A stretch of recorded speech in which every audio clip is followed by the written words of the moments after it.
1967 से डगमगाए भारत को राह पर लाना है।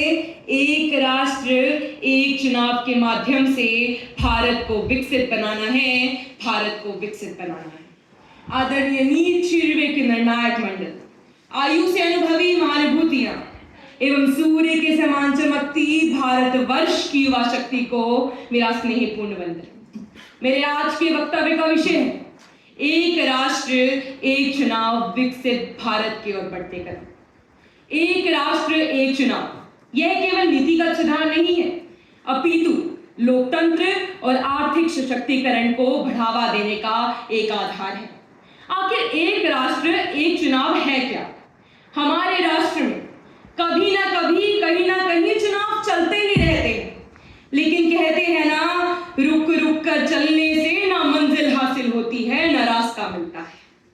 आप सभी को जानकर हैरानी होगी, हमारे राष्ट्र में एक बार चुनाव करवाने पर 60,000 करोड़ से अधिक का खर्चा आता है, जो हम शिक्षा, खेलों जैसी संरचनाओं पर खर्च कर सकते हैं। कहते हैं ना, पाई पाई भी बचाना जरूरी है जब बात राष्ट्र निर्माण में धन लगाने की आती है।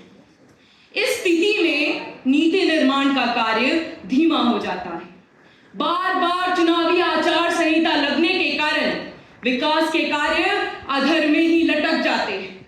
यदि हमारे देश में एक राष्ट्र एक चुनाव हो सके तो हमारा भारत विकास की राह पर दौड़ता ही चला जाएगा।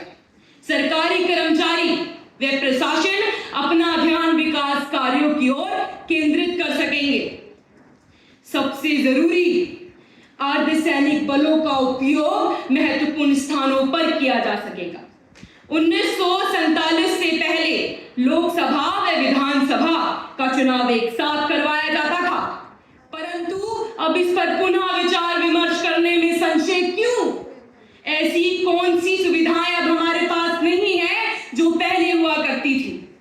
एक राष्ट्र एक चुनाव, यह केवल चुनावी सुधार नहीं है, बल्कि भारत को विकसित भारत बनाने का एक मजबूत स्तंभ है। अंत में इन पंक्तियों से, इन शब्दों से अपनी वाणी को विराम दूंगी एवं आप सभी से इजाजत चाहूंगी कि आज हमारे देश में ईवीएम जैसे संसाधन हैं जो एक राष्ट्र एक भारत के लक्ष्य को प्राप्त करने में हम सबकी सहायता कर सकते हैं। हम युवाओं की एक आवाज